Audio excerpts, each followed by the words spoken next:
Morning student, आज हम class 6 के 9वें अध्याय अव्यय परिचय का अध्ययन करेंगे। वाक्य प्रयोग अर्थ सहित। यहाँ पे आपको जो है इसका अव्ययों का वाक्य में प्रयोग करके दिया हुआ है उसके अर्थ के साथ में। अब अव्यय क्या होते हैं हम इसकी डेफिनेशन पढ़ेंगे। जो शब्द तीनों लिंगों में, 7 विभक्तियों में और 3 वचनों में एक समान रहते हैं अव्यय शब्द कहलाते हैं। इनके रूपों में कभी कोई परिवर्तन नहीं आता है। कुछ अव्ययों का अर्थ तथा उनका वाक्य प्रयोग देखें। अव्यय, उसका अर्थ, वाक्य प्रयोग और उसका हिंदी अर्थ। जैसे कि प्रातः, प्रातः का अर्थ होता है सुबह, जिसको इंग्लिश में हम मॉर्निंग कहते हैं। वाक्य में इसका प्रयोग होगा राजीव प्रातः पठति, यानी कि राजीव सुबह पढ़ता है। इसका हिंदी अर्थ हो जाएगा राजीव सुबह पढ़ता है। तो वैसे तो अव्ययों का अर्थ होता है कि जो तीनों लिंगों में, तीनों वचनों में और तीनों विभक्तियों में एक जैसा रहते हैं। तो जैसे कि प्रातः यहाँ पे है तो प्रातः शब्द क्या होगा, ये किसी भी लिंग के साथ आए, किसी भी विभक्ति में आए या किसी भी वचन में आए तो प्रातः केवल प्रातः ही रहेगा। इसके रूप में कभी कोई परिवर्तन नहीं होगा। तो ये क्या कहलाएगा, अव्यय कहलाएगा। जैसे कि हमने इसको वाक्य में प्रयोग किया, राजीव प्रातः पढ़ती, और या फिर यहाँ पे लिख देते सीता प्रातः पढ़ती, तो प्रातः में कोई परिवर्तन नहीं होता, इसलिए ये क्या है, अव्यय है। फिर इसके बाद में तो इसका हो जाएगा हिंदी अर्थ क्या हो जाएगा, शाम को, जिसको कि इंग्लिश में क्या कहेंगे, इवनिंग। और इसका जो वाक्य में प्रयोग होगा वो होगा राजीव शाम क्रीडति, यानी कि राजीव शाम को खेलता है। तो जो शाम है इसमें कोई परिवर्तन नहीं होगा, क्योंकि ये जो है अव्यय है। अगर यहाँ पे स्त्रीलिंग हो जाता है या यहाँ क्रिया चेंज हो जाती है तो भी इसमें कोई परिवर्तन नहीं होगा। फिर इसके बाद में है आम। आम का अर्थ होता है हाँ, हाँ का मतलब है यश। तो फिर इसका वाक्य में प्रयोग होगा आम, संबोधक वाला चिन्ह है। ये जो चिन्ह है मैंने पढ़ाया था विभक्तियों में, इसको संबोधन चिन्ह कहते हैं। तो आम राजीव क्रीडति, कि हाँ राजीव खेलता है। फिर उसके बाद में है च का अर्थ है और। तो इसका हो जाएगा, इसका मतलब होता है एंड, यानी कि इसको इंग्लिश में एंड कहते हैं। इसको इंग्लिश में एंड कहते हैं। राजीव राजेश च गच्छति, यानी कि राजीव राजेश के साथ में राजीव और राजेश जाते हैं, मतलब दोनों जने जा रहे हैं। तो च जो यहाँ पे है और इसका अर्थ हो जाता है च, और च को हमने यहाँ लगा दिया। तो यहाँ पे चाहे ये पुल्लिंग में हो, चाहे स्त्रीलिंग में हो या फिर क्रिया चेंज हो, तो भी इन दोनों में कोई परिवर्तन नहीं होगा। इस च में कोई परिवर्तन नहीं होगा, इसलिए ये क्या है, अव्यय है। और इसका हिंदी अर्थ हो जाएगा राजीव और राजेश जाते हैं। फिर इसके बाद में होता है कुत्र। अगला अव्यय क्या आता है, कुत्र। कुत्र का मतलब होता है कहाँ, जिसको हम इंग्लिश में कहते हैं वेर। वेर का अर्थ होता है राजीव कुत्र गच्छति, तो ये हो जाएगा राजीव कहाँ जाता है। तो राजीव कहाँ जाता है, तो ये हो जाएगा। फिर इसके बाद में हो जाएगा राजीव कहाँ जाता है। फिर इसके अर्थ में आ जाएगा कुत्र, जो है क्रिया के और कर्ता के चेंज होने पर चेंज नहीं हो रहा है, तो ये क्या है, अव्यय है। फिर इसके बाद में अगला अव्यय आ जाता है बही। बही का मतलब होता है बाहर।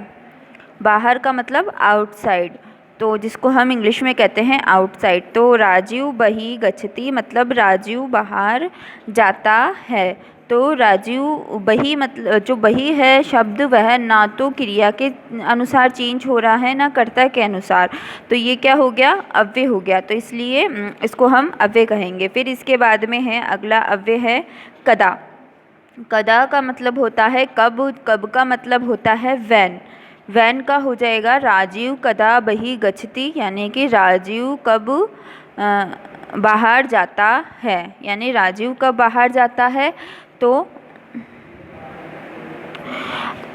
कदा जो है वह क्या है, अव्यय है। वह इसके अनुसार और ना इसके अनुसार, कर्ता या क्रिया के अनुसार चेंज नहीं हो रहा है, इसलिए ये क्या है, जो ये क्या है, एक तरह से अव्यय है।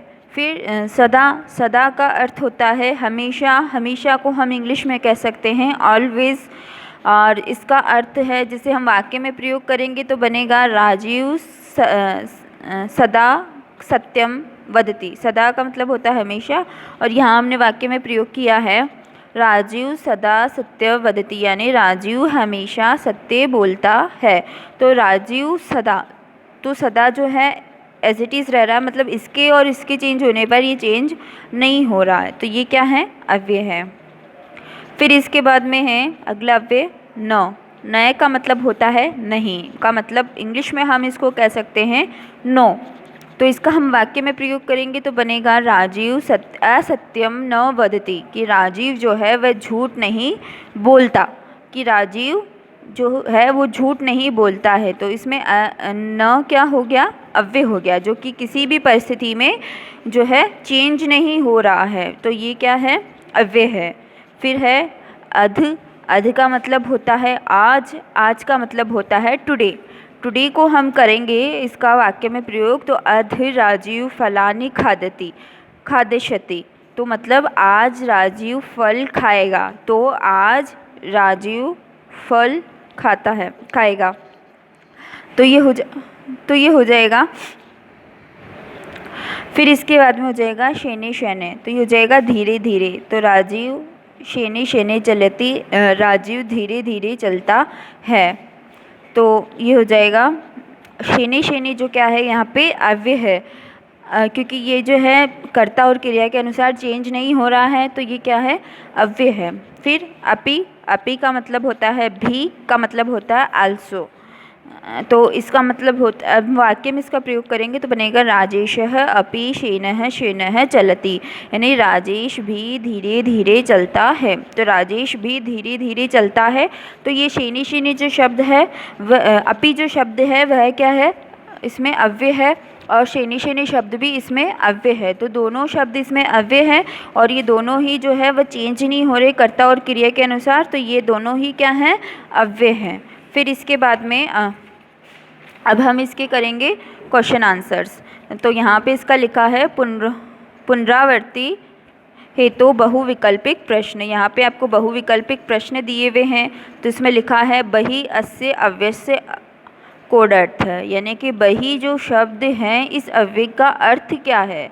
ये जो अव्यय है बहि, इसका अर्थ क्या है, शाब्दिक अर्थ, तो ये हो जाएगा बाहर। हमने भी पहले वाक्य पढ़ा था जिसमें इसका अर्थ क्या था, बाहर। फिर आज, आज इति शब्दाय संस्कृत शब्द से चित्वा लिखित, यानी कि आज जो है इसका जो शब्द है वो क्या है, अध। तो अध में जो है क्या है, अध का मतलब क्या होता है, आज, और आज का शाब्दिक अर्थ क्या होता है संस्कृत में, अध। न शब्द से विलोम शब्द क, यानी कि न शब्द का विलोम शब्द संस्कृत में क्या होता है, तो ये हो जाएगा यहाँ पे आम। अगर हम न शब्द का विलोम देखें तो संस्कृत में क्या होता है, आम। आम का मतलब होता है हाँ, और न का मतलब होता है नहीं।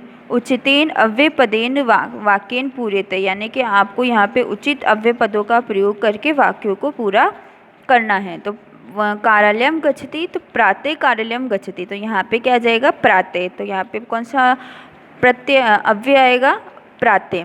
फिर त्वं क्रीडा क्षेत्र, त्वं क्रीडा क्षेत्रम आगच्छति, तो यहाँ पे सेकंड वाला भरना है कि तुम भी क्रीड़ा क्षेत्र में आ सकते हो। तो भी के लिए कौन सा आता है, भी के लिए आता है अपि, कि तुम भी क्रीड़ा क्षेत्र में खेलने के लिए आ सकते हो। फिर अहम छायाम क्रीड़ा क्षेत्र आगच्छति, यानी कि मैं